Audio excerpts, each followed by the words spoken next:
जन्नत अल-बकी मस्जिद नबवी के जुनूब मशरकी हिस्से में वाक़ कब्रिस्तान। जन्नत अल-बकी मदीना मुनव्वरा का पहला कब्रिस्तान है। इसे बका अल-गुरक़द भी कहा जाता है और हिजाज़ी के इलाके में एक अहम इस्लामी मकाम है। इस कब्रिस्तान में कई सहाबा के साथ पैगंबर इस्लाम के ख़ानदान के अफराद की कब्रें मौजूद हैं। इसे जन्नत का बाग भी कहा जाता है। यह कब्रिस्तान शहर का सबसे बड़ा कब्रिस्तान है और इसमें पैगंबर इस्लाम के साथियों की कम अज़ कम 10,000 कब्रें हैं। इस कब्रिस्तान का रकबा 1,75,000 m2 है। मशहूर है कि नबी करीम कब्रिस्तान के अंदर नमाज पढ़ते थे और जनाजों में भी शरीक होते थे। ये भी कहा जाता है कि इसने एक बार हबशी बादशाह नजाशी की नमाज जनाजा 8 हिजरी के करीब पढ़ी। रसूल अल्लाह ने एक मर्तबा फरमाया कि इस कब्रिस्तान से बक़े एक नूर निकलता है जो आसमान व ज़मीन को मुनव्वर कर देगा। तारीख़ जन्नत अल-बकी। सितंबर 622 ईस्वी में जब हज़रत मोहम्मद मदीना मुनव्वरा तशरीफ़ लाए तो अल-बकी की सरजमीन अरब के कांटों से ढकी हुई थी।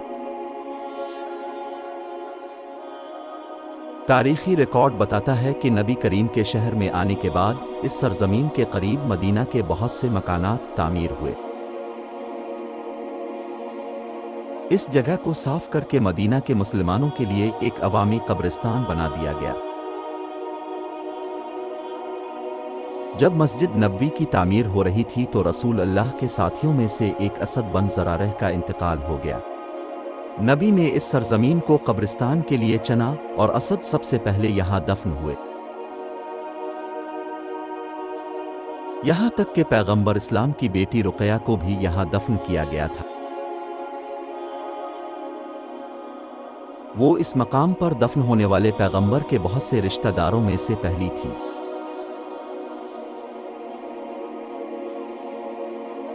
नीज़ उस्मान बिन मज़ऊन रसूल अल्लाह के पहले मुहाजिर सहाबी थे जो यहाँ दफन हुए।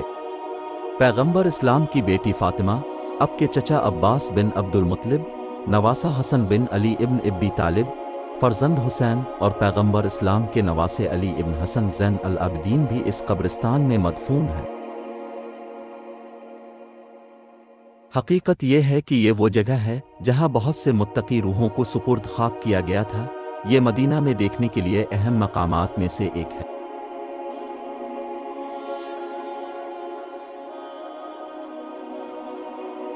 आयशा रज़ी अल्लाह अन्हा बयान करती हैं कि जब भी नबी अकरम की उनके साथ रात गुजारने की बारी आती तो आप रात के आखिरी हिस्से में बक़े की तरफ निकलते और कहते, सलाम हो अब पर जन्नत का घर।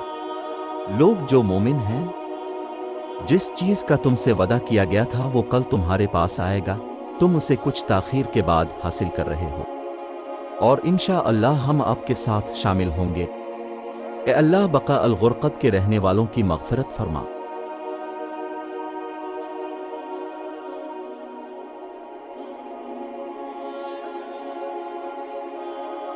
पैगंबर के बेटे इब्राहीम जो बचपन में फौत हो गए थे और पैगंबर को बहुत प्यारे थे, भी वहीं दफन किए गए थे। फिर रसूल अल्लाह के प्यारे नवासे हज़रत इमाम हसन अलैहि अस्सलाम को भी बक़े में सुपुर्द खाक किया गया। अल-बकी में ख़ानदान नबवी के 3 मज़ीद सितारों, अब के नवासों, हज़रत अली इब्न इमाम हुसैन, हज़रत मोहम्मद बाक़िर इब्न अली इब्न इमाम हुसैन और हज़रत जफ़र सादिक़ इब्न मोहम्मद बाक़िर इब्न अली इब्न इमाम हुसैन की कब्रें हैं। जैसा कि अब देख सकते हैं कि ये तमाम पैगंबर हज़रत मोहम्मद की औलाद इमाम हुसैन और उनके अहल बैत के बुजुर्ग हैं। ये वो अल मोहम्मद हैं जिन पर आप अपनी नमाजों में रोज़ाना दुरूद और सलाम की बारिश करते हैं। रसूल अल्लाह की फूफी इमाम अली की वालिदा हज़रत फ़ातिमा बिन्त असद भी यहीं आराम करती हैं। रसूल अल्लाह के चचा हज़रत अब्बास बिन अब्दुल मुत्तलिब की कब्र भी यहाँ है। कुछ अरसा पहले तक जन्नत अल-बकी ऐसी ही नजर आती थी। इन्हिदाम से कब्ल मुक़द्दस शहर मदीना में जन्नत अल-बकी का कब्रिस्तान 8 शवाल बरोज़ बुध सना 1345 हिजरी 21 अप्रैल 1925 को शाह इब्न सऊद ने जन्नत अल-बकी मदीना में मकबरों को मिस्मार कर दिया था।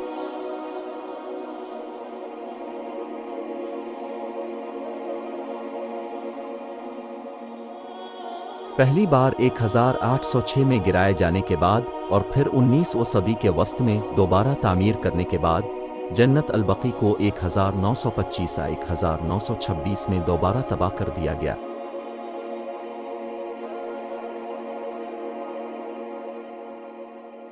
बताया जाता है कि दोनों सूरतों में वहाबी तहरीक के पैरोकारों के हुक्म के मुताबिक इस जगह को मिस्मार कर दिया गया था।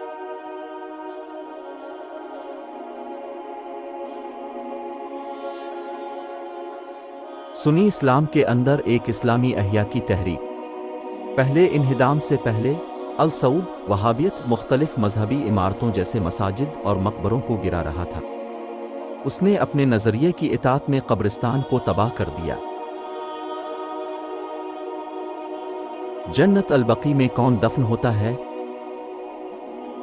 जन्नत अल-बकी में दफन होने का वाहिद मेयार वो है जहां किसी की मौत हो। अगर कोई शख्स मदीना में फौत हो जाए तो वो जन्नत अल-बकी में दफन होने का हकदार होगा। अगर वो सऊदी अरब में कहीं भी फौत हो जाए, चाहे वो कोई भी हो, इसे बक़ए कब्रिस्तान में दफन नहीं किया जाएगा।